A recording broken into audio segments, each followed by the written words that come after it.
Sister, thank you so much for giving this opportunity. Your time is very, very valuable and precious, and thank you so much for being here with us. ज्ञान तो परमात्मा का है ना। हमें तो ये सब कुछ आता भी नहीं है, अभी भी सीख रहे हैं और आगे भी बहुत कुछ सीखना है। तो we are a student and on the journey of learning, सीखना है, समझना है, फिर उसको अपने जीवन में धारण भी तो करना है। सिर्फ समझने से भी तो नहीं होता है। पावर जो है वो है धारणा में, कि वो जो हम सीखें, वो जो हम समझें, उसको पहले अपने जीवन में कैसे धारण करें। तो वो तो एक जर्नी चलती है, इम्प्लीमेंटेशन। क्योंकि अगर हम देखें, हम सबको बहुत सारी अच्छी बातें पता है, हम औरों के साथ शेयर भी करते हैं। सुबह सुबह हम सोशल मीडिया पे शेयर करते हैं, हमारे पास कुछ अच्छा मैसेज आता है, हम सबको फॉरवर्ड करते हैं। ये एक बहुत नेचुरल संस्कार है कि जब खुद को कोई चीज अच्छी लगती है तो हम औरों के साथ शेयर करते हैं। लेकिन इम्पोर्टेंट है हम उसको अपनी लाइफ में धारण भी करें, इम्प्लीमेंट करें। तो उसको हम पुरुषार्थ कहते हैं। पुरुषार्थ means make effort on making that a part of your life, अपने जीवन का उसका हिस्सा बन जाए। तो वो जर्नी तो चल रही है। लगभग आई थिंक 25 साल, मुझे एग्जैक्ट याद नहीं है, लेकिन 25 साल पहले my mother was going to the Brahma Kumaris meditation centre, Okay. और उन्होंने मुझे बहुत कहा था पहले भी चलने के लिए, लेकिन मुझे इंटरेस्ट नहीं था एक्चुअली। तो Okay. मुझे लगा कि मुझे जरूरत ही नहीं थी उसकी, मतलब लाइफ ठीक ठाक ही चल रही थी, सब Right. कुछ अच्छा था, एकेडमिकली ठीक था। उस Mhm. समय में स्टूडेंट लाइफ में स्ट्रेस होता नहीं था जैसे आजकल होता है ना। तो जी वो जी। एक अलग ईरा है, जबकि वो बहुत पुरानी बात नहीं है। लेकिन फिर इस 25 सालों में, या कहें पिछले 15-20 सालों में, दुनिया में बहुत ज्यादा परिवर्तन आया है। तो आज के समय में स्टूडेंट्स भी कहते हैं कि स्ट्रेस है, एंजाइटी है। हमारे समय में ये शब्द नहीं हुआ करता था। और जी, डिप्रेशन तो हमने सुना ही नहीं था, वो सुना वन ही ऑफ नहीं द था। रेयर थिंग था, वो रेयर थिंग जो किसी को होता है। तो इसलिए आपको अपनी लाइफ परफेक्ट लगती है कि मतलब सब कुछ अच्छा है, घर अच्छा है, परिवार अच्छा है, पढ़ाई अच्छी है, सब अच्छा है, तो भी उसके लिए अभी सुबह सुबह उठ के कहाँ जाना है कोई ज्ञान सुनने के लिए। और मेरे so the need was not there, right need also was not there and interest was also not there. तो ऐसा नहीं है, उस समय राइट। भी बहुत बच्चे आते थे, बट मुझे इंटरेस्ट नहीं था। जी तो दोनों ही चीजें नहीं थी। तो इसलिए मैं काफी सालों तक उस बात से क्या कहूँ, जानबूझकर दूर ही रही कि मुझे नहीं जाना, मुझे नहीं जाना, मुझे कोई इंटरेस्ट नहीं है। मैंने बहुत सारे बहाने बनाए नहीं जाने के, ऑन अ डेली बेसिस जब भी वो उठाती थी सुबह जाने के लिए, वाज नॉट इंटरेस्टेड। और राइट। इसीलिए मुझे हमेशा लगता है कि कभी भी किसी को स्पिरिचुअलिटी की तरफ फोर्स नहीं किया जा सकता। आप कितना भी किसी के साथ शेयर कर लो, वो जर्नी उसकी खुद की होती है। कि जब तक खुद को ना लगे ना कि हमें कोई चीज की जरूरत है, हम कभी आगे नहीं बढ़ सकते उस रास्ते के ऊपर। ये वो वाली चीज है जो कोई किसी के लिए नहीं कर सकता है, और किसी को जबरदस्ती लेके भी नहीं जा सकता है। अगर आप जबरदस्ती किसी को ले भी जाओ तो आप उसको सिर्फ वहां बिठा सकते हो, लेकिन वो चीज उसके अंदर जाए, फिर वो चीज उसको समझ में आए, और फिर उसका करने का मन करे, that has to come from within. From within. लेकिन जैसे आजकल बहुत सारे पेरेंट्स कहते हैं हम अपने बच्चों को कैसे करवाएं मेडिटेशन, कैसे करें स्पिरिचुअलिटी उनकी लाइफ में आए। तो मैं तो अपने पर्सनल एक्सपीरियंस से सिर्फ एक ही चीज कह सकती हूँ कि उनको फोर्स मत करना, क्योंकि जितना फोर्स करेंगे वो और ही दूर होते जाते हैं कि ये क्या जबरदस्ती हमें क्या क्या हमें करवाते जा रहे हैं। लेकिन इसका सबसे सिंपल तरीका होता है खुद करना। तो अगर ओके। पेरेंट्स खुद करते हैं जी। और खुद अपनी लाइफस्टाइल में वो प्योरिटी, वो सात्विकता, वो स्पिरिचुअल प्रिंसिपल्स, जीवन जीने का तरीका, सुनना सुनाना नहीं सिर्फ कि जी। सुने और घर आके बच्चों को सुनाते गए ऐसे करो ऐसे करो, उससे नहीं होता है। खुद राइट। के जीवन जीने के तरीके में वो इम्प्लीमेंट हो जाए, अपने अंदर जितना परिवर्तन आएगा, तब आपके बच्चे अपने आप इंस्पायर होंगे। तो मेरी तो जर्नी वैसे ही है कि वाह। Only after seeing the change in my mother, just one morning, जबकि तब भी जीवन में कुछ प्रॉब्लम नहीं आई थी, बट ऐसे ही एक्चुअली आई रियलाइज्ड कि वो इंस्पिरेशन भी नहीं होती है, वो सामने वाले की वाइब्रेशन होती है। वो तब नहीं मुझे समझ में आया था, लेकिन अब समझ में आता है। क्योंकि मुझे इंस्पिरेशन किस बात की चाहिए, मुझे तो जरूरत नहीं लग रही थी, राइट। लेकिन क्योंकि वो घर में चल रहा था और वो राइट। क्योंकि उनके मन पर चल रहा था, तो वो घर की हवा में आ जाता है, घर की हवा में आ जाता है, वो वाइब्रेशन में आ जाता है। और जब वाइब्रेशन में आता है, तब दूसरे उसको कैच कर लेते हैं। जैसे कोविड अगर आपके आसपास किसी को हो तो आप कैच कर लेंगे ना, तो अपने आप को या तो दूर कर लो किसी तरह उससे, नहीं तो वो आ ही जाता है। जैसे वाइब्रेशंस हम कैच करते हैं, कोई बहुत टेंशन में हो, दुखी हो, तो हम भी उदास हो जाते हैं घर में, तो राइट। जबकि हमारी लाइफ में कोई प्रॉब्लम नहीं है, लेकिन वाइब्रेशंस कैच होती है। इसी ओके। तरह स्पिरिचुअलिटी और प्योरिटी भी एक वाइब्रेशन है। तो हर घर में एक को करने की जरूरत है। वाओ। डोंट वेट कि मेरा पूरा परिवार जब करेगा तो हमारा घर स्वर्ग बन जाएगा। घर को स्वर्ग बनाने के लिए सिर्फ एक को करने की जरूरत है। घर में दिया एक को जलाना है सिर्फ, और दिया मतलब देना। तो जितना खुद को स्वच्छ बनाएंगे, परमात्मा से कनेक्शन जोड़ेंगे, जीवन में सात्विकता लाएंगे, और फिर अपनी धारणाओं में परिवर्तन लाएंगे, मतलब अपनी सोच, बोल, व्यवहार, जी। आपकी वाइब्रेशंस पूरे घर में फैल जाएंगे। और वाओ। फिर एक एक करके हर फैमिली मेंबर अपने आप कहेगा, आपको नहीं बोलना पड़ेगा, वो अपने आप कहेगा कि मुझे भी ये सीखना है। And I have seen that in my life, but I have also seen that in many many many lives. तो इट वर्क्स। ये सबसे सिंपल तरीका है घर वालों को इंस्पायर करने का। Just do it yourself.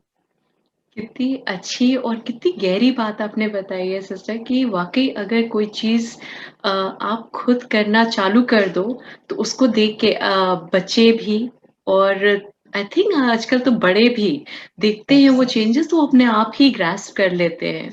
और हमें लगता है कि बच्चों को हर चीज बतानी होती है, हर चीज समझानी होती है, उनको फोर्स करना होता है। कितना ज्यादा pressure as parents, we are really guilty of that कि हाँ we put on the child कि नहीं, उससे टक्कर बहुत होती है रिश्तों के जी अंदर, लेकिन फिर जी। क्योंकि आप कुछ बोलेंगे, फिर वो वहां से मना करेंगे।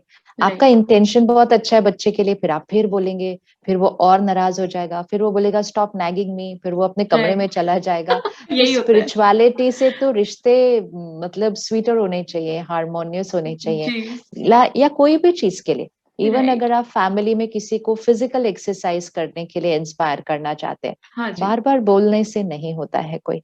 और ही घरों में आर्ग्यूमेंट बहुत होने लगती है कोई भी बात के लिए। So gently do it yourself. You कोई भी स्टार्ट। चीज, इट्स नॉट जस्ट स्पिरिचुअलिटी, कोई भी चीज।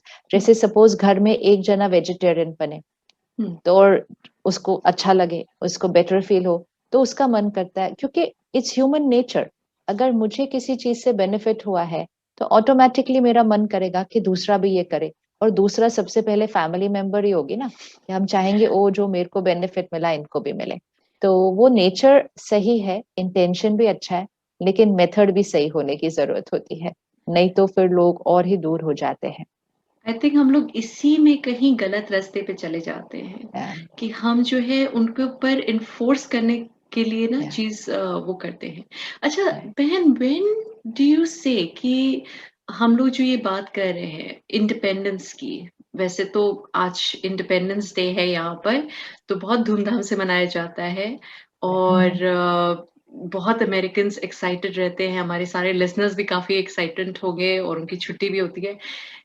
लेकिन मुझे आज ऐसा लगता है कि आज की डेट में हम लोग बाहर एक्सटर्नली सब चीजों में हम लोग वी आर, हमारी फ्रीडम पे कोई बात आती है ना, जैसे Yeah, छोटी सी छोटी बात, कोई जैसे हैबिट हो, सोने की भी yeah, हैबिट हो, तो उस right. पे भी अगर हमारे को बच्चों को बोलना हो ना, तो वो भी हमसे बोल देंगे वापस कि क्या है मुझे सोने दो, मेरे Yes, को मत उठाओ, क्या है लीव yes, मी अलोन, ऐसे करके। तो हम अपनी छोटी से छोटी बात के लिए, एक्सटर्नल बातों के लिए लड़ लेते हैं। yes. लेकिन जो इंटरनल फ्रीडम है ऑफ अ सोल, जो कि मुझे लगता है कि as a soul we are all just so lost कि Yeah. कि क्या है। तो उस पे आप कुछ कहना चाहोगे सिस्टर कि वो इंडिपेंडेंस कैसे हम लोग गेन करें, कैसे लाइफ में। सबसे पहले इंडिपेंडेंस का मीनिंग देखते हैं, हाँ जी। एंड ऑपोजिट क्या है, डिपेंडेंस, जी। राइट? तो इंडिपेंडेंस एंड डिपेंडेंस। अब सपोज हम फिजिकली अनवेल हैं, शरीर थोड़ा बीमार है, तो उस दिन हम थोड़ा डिपेंडेंट हो जाते हैं लोगों पर। हम राइट। कहते हैं प्लीज थोड़ा सा मुझे एक पानी का ग्लास ला दो, प्लीज मुझे हाथ पकड़ लो, दूसरे रूम में ले चलो। हाँ मतलब जी, अपनी रोजमर्रा की ऑर्डिनरी काम के लिए भी हाँ हम जी, किसी और पर डिपेंडेंट हो जाते हैं। जी, कभी कभी तो हम अगर लेटे हुए हैं तो हमें किसी की हेल्प चाहिए होती है, टर्न करने के लिए, उठाने के राइट, लिए। तो ये है, we shifted from independence to dependence. Right, लेकिन फिर जैसे ही हम अपनी बॉडी की हेल्थ को ठीक करते हैं, हम वापस इंडिपेंडेंस पे शिफ्ट हो जाते हैं। तो इंडिपेंडेंस और डिपेंडेंस का मीनिंग क्लियर हो जाए कि एक है खुद खुद से कर पाना, और दूसरा है दूसरे पर आधारित होना, डिपेंडेंट होना। इसी तरह फाइनेंशियल इंडिपेंडेंस एक होता है, जब हम बच्चे होते हैं तो हर थोड़े दिन के बाद मम्मी पापा से मांगना पड़ता है, प्लीज इस चीज के लिए पैसे दे दो, प्लीज उस चीज के लिए दे दो। तो ये एक डिपेंडेंस है ना हमारी। जी, जी, लेकिन फिर हम बड़े हो जाते हैं, हम कमाने लगते हैं, अब हमें किसी से मांगना नहीं पड़ता है। तो हम कहते हैं now I am financially independent. तो right, physically independent, financially independent. इसी तरह सोशली आजकल इंडिपेंडेंस हम बहुत बात करते हैं इसके बारे में। Don't tell me what I have to do. Right, मुझे पता है कि जी, मेरे लिए क्या सही है। समाज कौन है डिसाइड करने वाला कि मुझे क्या पहनना चाहिए, क्या खाना चाहिए, कैसी अपनी जीवन जीनी चाहिए। तो ये भी एक नई लहर है कि दुनिया ने नहीं मुझे बताना कि मुझे कैसे जीना है। I am independent. तो that right, is social independence जी, विच इज फाइन। तो फिजिकल इंडिपेंडेंस मिल गई, हुँ, फाइनेंशियल इंडिपेंडेंस मिल गई, सोशल इंडिपेंडेंस मिल गई, और आज जो आप स्पेशल दिन मना रहे हो वो तो देश की इंडिपेंडेंस है, जी, राइट। लेकिन जी, पर्सनल इंडिपेंडेंस में सोशल, फिजिकल, फाइनेंशियल। हुँ, चौथी है emotional independence. Okay, emotional independence. तो ओके, इमोशनल डिपेंडेंस क्या होती है, तो फिर जी, इमोशनल इंडिपेंडेंस भी समझ में आ जाएंगे। Emotional dependence means the state of my mind, मेरे मन की स्थिति, which means my thoughts, मेरी feelings, मेरी intentions, और फिर मेरे words and behavior भी। ये क्या मेरी choice है? क्या मैं अपनी choice से create कर रही हूँ, या क्या ये situations और लोगों के behavior पर dependent है? तो अगर मेरी vocabulary ये कहती है उनकी वजह से मुझे गुस्सा आ गया, उन्होंने मुझे गुस्सा दिला दिया, वो कितने इरिटेटिंग लोग हैं, उन्होंने मुझे हर्ट कर दिया, उन्होंने मुझे दुख दिया, उनकी वजह से मैं खुश हूं। So it's not necessarily only negative emotions. उनकी वजह से मैं बहुत खुश हूं, उस जगह पर जाकर मुझे बहुत शांति मिली। तो अगर हम चेक करें वोकैबुलरी, तो यहाँ जो कुछ हो रहा है, नाराज, उदास, खुश, शांत, हर्ट, दुखी, जो भी यहाँ क्रिएट हो रहा है, हम राइट, मानते हैं, हमें लगता है ऐसा कि वो बाहर की दुनिया पर डिपेंडेंट है। मतलब सिचुएशंस, परिस्थिति, लोग, लोगों का व्यवहार। जी, 1 साल पहले कोविड आया और हमने कहा डर और चिंता तो नॉर्मल है। कोविड तो एक फिजिकल हेल्थ बीमारी थी ना, फिजिकल राइट, हेल्थ इशू है। जी, लेकिन हमने कहा fear and anxiety is normal, this is right, emotional dependence.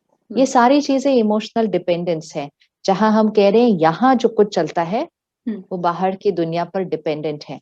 हम अपने आप अपनी मन की स्थिति को नहीं क्रिएट कर रहे, हम जैसी सिचुएशन है वैसा रिएक्ट कर रहे हैं। And this is a total life of emotional dependence. इसीलिए तो हम कहते हैं life is a roller coaster. भाई रोलर कोस्टर क्यों है? तो कहते कभी कुछ अच्छा हो रहा है, कभी कुछ नहीं अच्छा हो रहा। वो तो बाहर कभी कुछ अच्छा और कभी नहीं अच्छा हो रहा ना। लाइफ तो यहाँ है, राइट, हमारी क्वालिटी। इसको रोलर कोस्टर होने की जरूरत नहीं है, इसको नहीं रोलर कोस्टर होना है। बाहर रोलर कोस्टर हो सकता है, बाहर कभी सिचुएशंस अच्छी होती हैं, कभी नहीं होती हैं, किसी का बिहेवियर बहुत सही होता है, किसी का बहुत ही बुरा हो जाता है। Outside can be ups and downs, right, inside can not be ups and downs. लेकिन अगर इनसाइड भी अप्स एंड डाउन्स हो रहा है तो जो कि टोटली हो ही रहा इमोशनल है डिपेंडेंट। वैसे तो फिर सॉरी, टोटली इमोशनल डिपेंडेंट ना, राइट, तो हाँ, फिर टोटली इमोशनल डिपेंडेंस है। तो हमें अब वो इमोशनल इंडिपेंडेंस क्रिएट करनी है, और एक्चुअली वो क्रिएट करनी नहीं है, हम हैं, लेकिन हम भूल गए थे। हम भूल गए थे। लोग यहाँ खड़े होकर गलत बोल सकते हैं, झूठ बोल सकते हैं, अब्यूजिव लैंग्वेज भी यूज कर सकते हैं, वो तो उनका संस्कार है। लेकिन उनकी बात सुनकर हम यहाँ क्या क्रिएट करते हैं, कैसा सोचते हैं, कैसा फील करते हैं? बुरा फील करते हैं, गुस्सा फील करते हैं, चिल्ला देते हैं, रो देते हैं, उनके ऊपर कंपैशनेट होते हैं कि इनको क्या हुआ आज, इनकी माइंड को क्या हो गया, ये ऐसा क्यों बिहेव कर रहे हैं, या उनको ब्लेसिंग्स देते हैं।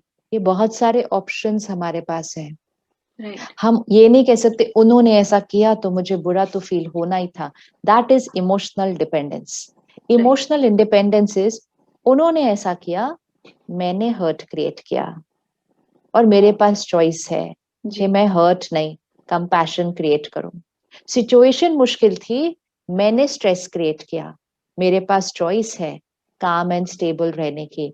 सो इमोशनल इंडिपेंडेंस मीन्स, याद रखना, आई एम द क्रिएटर।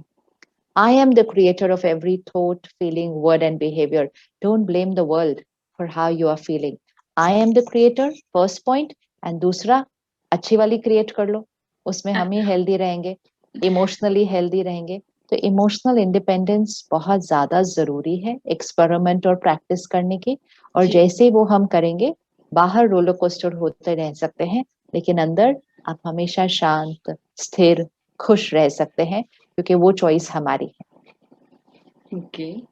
आपने तो बिल्कुल लेआउट कर दिया है कि कहाँ हमारी एक कहते हैं ना जो सेल्फ रिस्पॉन्सिबिलिटी जहाँ पर आ जाती है यस, कि अभी तक हमें लगता था कि ओके मतलब जो भी आ रहा है जो भी सिचुएशन हो रही है लाइफ में उसे देख के हमने एक रिएक्शन क्रिएट कर दिया और वो अपने आप ऑटोमेटिकली आ रहा है मतलब वो कहाँ से आ रहा है to be honest most of the time we don't even know it's right, it's just so automatically right, आ जाता है बाहर तो मुझे ऐसा लगता है कि ये जो सेल्फ रिस्पॉन्सिबिलिटी एक यहाँ पर आ जाती है कि आपने जैसे बोला ना कि डिपेंडेंस अपने अपनी इमोशनल डिपेंडेंस हम लोग चेक करें कि देखें कि कहाँ तक राइट, हम इंडिपेंडेंट हैं और कहाँ हमें कंपैशन मतलब चॉइसेस जो करनी है तो उन चॉइसेस को सिस्टर करें कैसे मतलब अभी तक तो हमारी ये स्टेज पहुंची नहीं है कि हम कोई बात आती है सामने से हमने उस पे जवाब दे दिया तो वो सोचने का वक्त कैसे मिलता है वो स्टेज कहाँ कैसे लाए कि हाँ, हम तो रिस्पॉन्ड करें फिजिकली हम डिपेंडेंट कब होते हैं? जब हम बीमार होते हैं, जी राइट। जी अगर हम ठीक ठाक हों तो हमें किसी की मदद की जरूरत तो नहीं होती है। नहीं अगर हमारी हेल्थ ठीक हो तो हम चलकर भी आ सकते हैं, दौड़कर भी आ सकते हैं। लेकिन राइट अगर हम बीमार हो तो एक कमरे से दूसरे कमरे तक जाने के लिए मदद मिलती है।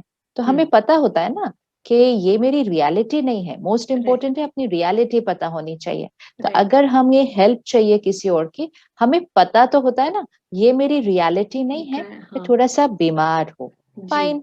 लेकिन हमें पता होता है कि हम इलाज करा रहे हैं, और हमें राइट पता होता है कि इलाज करा के थोड़े दिन में हम बिल्कुल ठीक हो जाएंगे। तो हम इलाज करवाते हैं, that right is very important. ऐसे नहीं हम बीमार की तरह डिपेंडेंसी वाली जीवन जीते नहीं हैं, हम इलाज करवाते हैं।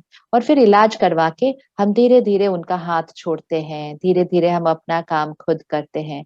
आप देखो, जब किसी का बहुत सीरियस एक्सीडेंट हो जाता है, जी वो कई महीने बेड पर होते हैं, जी कई महीने वो डिपेंडेंट होते हैं किसी के ऊपर फिजिकली।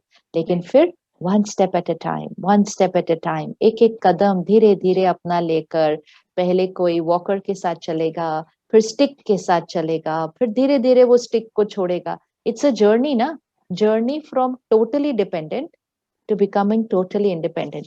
लेकिन फिर वो इंडिपेंडेंट ऐसा बनते हैं कि सिर्फ वो एक कमरे से दूसरे कमरे नहीं चलते हैं, वो पहाड़ चढ़ सकते हैं, उसके बाद वो राइट मैराथन में जा सकते हैं, वो जी सब कुछ कर सकते हैं, क्योंकि वो टोटली बीमार से एक्सट्रीमली फिटनेस पे चले जाते हैं। ये राइट पावर है, और ये हम सबको पता है, और ये हम सब ने देखी है। हम में से कई ने अपने जीवन में एक्सपीरियंस भी की होगी, राइट। राइट सिमिलरली, जब हम इमोशनली डिपेंडेंट होते हैं तो सिर्फ ये अवेयरनेस चाहिए कि ये हम बीमार हैं, ये हम कमजोर हैं। मतलब हाँ बीमारी कौन सी वाली है? स्ट्रेस एक बीमारी है, गुस्सा बीमारी है, जेलेसी बीमारी है, शिकायत करते रहना सारा दिन, ये ऐसा क्यों है, ऐसा नहीं है, ऐसा नहीं होना चाहिए, ऐसा नहीं होना चाहिए। शुक्राना सेहत है, शुक्राना is health, gratitude is health. Complaining, this is an emotional illness. निंदा, क्रिटिसिज्म, ये ऐसे हैं, इनको देखो, इनको ऐसे नहीं होना चाहिए, gossiping about people, this is right emotional illness. Wow appreciation, motivation, ये इमोशनल हेल्थ है। तो कंपैरिजन, उनके पास ये है, मेरे पास नहीं है, उनके इतने फॉलोअर्स है सोशल मीडिया पे, मेरे नहीं है, ये सारी चीजें, उनके पास ये ड्रेस है, मेरे पास नहीं है, वो अपने करियर में वहां पहुंच गए, मैं अभी तक नहीं पहुंची। कंपैरिजन एक इमोशनल इलनेस है। Wow! Self respect, self respect, ये मेरे हुँ, संस्कार, मेरा कर्म, और मैंने आगे मेहनत करके अपने आगे के अपने आप को लेकर जाना है। Only in reference to our own self, not in जी, रेफरेंस टू अदर पीपल। क्योंकि अगर हम दूसरों के साथ अपने को कंपेयर करते हैं, हमें हमेशा कुछ ना कुछ बुरा फील होता है। बुरा मतलब या तो इंफीरियर फील करते हैं, या जी, अपने आप को बड़ा सुपीरियर फील करते हैं, ओ मैं तो इनसे आगे हूँ। जी। दोनों चीजें हमारी ये सोल पावर को डिप्लीट करती हैं। ओह! ओके, तो कंपैरिजन भी एक इमोशनल इलनेस है, एक जी, डिपेंडेंसी है, हाँ, और सेल्फ रिस्पेक्ट इमोशनल हेल्थ है। ओके, कंपटीशन, हमेशा सोचना हम सबके साथ रेस में ही हैं, हमें फर्स्ट आना है, दूसरे से आगे जाना है। हुँ, फर्स्ट आने में प्रॉब्लम नहीं है, लेकिन दूसरे से आगे जाने की क्यों सोचते रहते हैं? क्योंकि फिर तो हम कभी भी खुश नहीं हो सकते, जैसे हम लेकिन पहुंचेंगे कोई और हाँ, आगे चला जाएगा हमारे से। जी। लेकिन फिर सिस्टर अगर हम किसी और से नहीं कंपैरिज़न करें तो फिर कैसे आगे बढ़े लाइफ़ में? मतलब फिर लाइफ़ में आगे कैसे बढ़ें? फिर अपने आप से करके, अच्छा, अपने आप से करके, कि पिछली बार मैंने, जैसे एक स्टूडेंट है, हाँ जी, उसने पिछले एग्जाम में 80 मार्क्स लाए, ओके, तो फिर आप उसको क्या कहेंगे कि आपने बहुत अच्छा किया, लास्ट टाइम आपने बड़ी मेहनत की थी और आपके 80 मार्क्स आ गए, आपकी हाँ, तो कैपेसिटी बहुत अच्छी है, चलो इस साल थोड़ी सी और मेहनत करते हैं, जी, और अब हम 85 लेकर आते हैं। तो अपने साथ ही रेफरेंस चलना है ना। लेकिन राइट, अगर हमने रेफरेंस कहा, उसको देखो, उसको तो 95 मिले, आपको तो सिर्फ 80 मिले, तो ऐसे करके भी हम लोगों को 95 तक लेके जा सकते हैं, ऐसा नहीं है कि नहीं लेके जा जी, सकते, जी, लेकिन इमोशनली कमजोर बना देते हैं, ओह! इमोशनली कमजोर बना देते हैं। फिर उनके अंदर जेलेसी, ईर्ष्या, स्ट्रेस, एंजाइटी, ये सारे इमोशंस क्रिएट करके अगर किसी को नंबर वन ले भी आए हम, can be truly call that successful, क्योंकि वो इमोशनली फिट नहीं है, और जो इमोशनली फिट नहीं होगा वो फिजिकली फिट नहीं होता, फिर उसके रिश्तों पर भी असर पड़ता है, वो चिड़चिड़ा हो जाता है, जी, नाराज रहता है, तो जी। सारी चीजों पर असर पड़ आई थिंक जाता ऐसे है। बहुत सारे बच्चे हैं जो कॉम्पिटिशन्स में स्पेशली जो पेरेंट्स बहुत ज़्यादा फ़ोकस कर देते हैं कि कॉम्पिटिशन्स की तैयारी करनी है और Yeah. ये देखो उसका लड़का जो है इसमें आगे आईआईटी में आ गया और उसकी लड़की आईआईटी में आ गई, something like that. I am trying to say is competition exam या की तैयारी करनी है, जो जी, एंट्रेंस एग्जाम है उसकी तैयारी करनी है, हाँ,